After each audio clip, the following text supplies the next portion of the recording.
요즘 먹거리 얘기 나올 때마다 그 누구보다 가장 긴장하시는 분들, 바로 어린 자녀를 둔 학부모 분들이시죠. 이번 소식에 특히 귀 기울이셔야겠습니다. 네, 바로 과자 얘기인데요. 어린아이들이 가장 즐겨 먹는 군것질거리죠. 근데 이 과자에 들어있는 각종 첨가물이 아이들에게 피부병은 물론 각종 질병까지 일으킬 수 있다고 하니까 맛있다고 해서 무턱대고 먹을 일만은 아닙니다. 네, 과자의 검은 유혹, 지금부터 기현정 기자와 함께 하나하나 자세히 파헤쳐 보겠습니다. 네. 자, 기현정 기자. 네. 과자가 몸에 좋지 않다, 이런 얘기는 많이 나왔었잖아요. 근데 그 실태가 상당히 심각한 것 같아요. 네, 그렇습니다. 예전에 이 과자 많이 먹으면 이 썩는다는 얘기 많이들 들으셨을 네. 텐데요. 틀린 말이 아니었습니다. 아니, 그보다 더 심각한데요. 과자의 그 달콤한 맛과 향, 알고 보니 설탕과 기름에 찌든 인공 첨가물 덩어리에서 나온 것이었습니다. 이 남녀노소를 불문하고 현대인의 먹거리로 자리 잡은 과자, 그 달콤함 속에 숨겨진 검은 비밀을 취재했습니다. 초등학교 어린이들에게 좋아하는 군것질거리를 물어봤습니다. 저도 사탕이요. 아이스크림, 감자칩.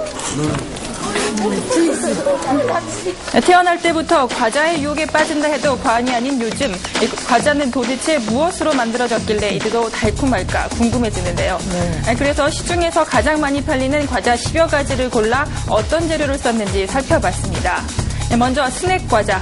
모양만 봐도 무슨 과자인지 알 수 있을 정도로 우리가 자주 먹는 과자들이죠. 그런데 알아보니 이것은 항산화제와 팽창제, 화학조미료 등이 버무린 밀가루 반죽이었습니다. 우리가 즐겨 먹는 대부분의 스낵류는 다 이렇게 만들어진다고 합니다. 다음은 국민과자로 불리는 초코파이인데요. 초코파이는 수입산 밀가루와 설탕 그리고 쇼트닝이라는 기름 덩어리로 만들어졌다고 합니다. 그런가 하면 초코파이 안에 있는 입에서 살살 녹는 이 하얀 크림 아시죠? 그건 팽창제와 향료, 감미료 범벅이라고 하는데요. 네. 대부분의 파이류는 다 이렇게 만들어진다고 합니다. 네, 이번엔 아이스크림인데요. 아시다시피 아이스크림의 주원료는 물과 지방, 당분입니다. 그런데 문제는 이들을 잘 섞이게 하기 위해 넣는 첨가물들이었습니다. 유화제와 안정제, 색소, 향료 등이 그것이죠. 아이스크림에 들어가 있는 황색 사호 같은 경우는 천식을 유발시키거나 내지는 악화시킨다, 이런 보고가 있습니다. 라면이 몸에 안 좋다는 건 웬만한 사람들 다 알긴 하지만 알아보니 더 심각합니다. 약품 처리된 수입산 밀가루에다 면발을 쫄깃하게 하기 위한 소포제와 착색제, 보존료까지 쓰였습니다. 그런가 하면 바나나 우유에 바나나가 없어도 되는 이유가 있었습니다. 이 바나나 맛을 내는 색소와 향료만 있으면 되기 때문인데요. 이 밖에도 딸기 우유, 바닐라 우유, 초코 우유, 커피 우유도 사정은 다 비슷했습니다. 네. 향료란 말이죠. 먹기 좋게, 모양 좋게, 맛 좋게 하기 위해서 여러 가지의 첨가물을 집었는데, 특히 방부제라든가 혈백제라든가 색소, 향료, 이런 보존제 같은 그런 종류의 첨가물을 많이 넣게 되죠. 과자 그 달콤함의 비밀은 결국 수십 가지의 인공 첨가물의 조합이었습니다. 게다가 이 첨가물들은 배설되지도 않고 30~40%가 체내에 그대로 남는다고 하는데요. 충분히 거기에 대한 정보가 많이 없어서 그러는데 여러 가지 알레르기 유발하는 그런 이제 첨가물도 황색 사호라든지 그다음에 아스파탐 감미료로 사용하고 있는 아스파탐도 있을 수가 있고 그다음에 그 MSG 문제도 그 조미료 문제도 많이 옛날에 얘기가 됐던 그런 것들이 많이 있습니다. 이러다 보니 과자를 입에 달고 사는 어린이들은 건강이 좋을 수가 없는데요. 지금 화면에 보이는 은총이와 가연이 남매는 일주일에 한 번씩 병원 치료까지 받는다고 합니다.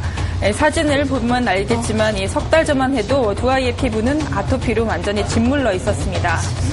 초코파이 같은 거 있죠. 초코파이나 그런 초콜릿이 이렇게 들어있는 빵 같은 거는 계란도 들어있고 초콜릿도 들어있어서 그런 거 먹으면 조금 이렇게 눈가 같은 데가 좀 붉게, 눈가가 붉게 이제는 빨갛게 올라오고 등어리 이제는 좀 도트도트하면서 가려달라고, 저녁에 밤에 긁어달라고 항상 그러거든요. 설마 과자 먹었다고 이 정도일까 싶으실 겁니다. 하지만 실제로 과자는 아토피와 같은 피부 질환은 물론 당뇨나 비만, 고혈압에까지 밀접한 관련이 있는 것으로 나타났습니다. 제조 과정에서 착색제라든지 보존제, 방부제, 그런 것들이 굉장히 많이 포함되거든요. 쉽게 말하면 이제 화학 물질들이 포함되게 되는데 그런 다양한 화학 물질들에 대해서 과민 반응을 보인다고 추정할 수가 있는 거죠. 결국 달콤한 과자가 어린이는 물론 성인의 건강까지 위협한다는 건데요. 이런 얘기는 책으로까지 나왔습니다.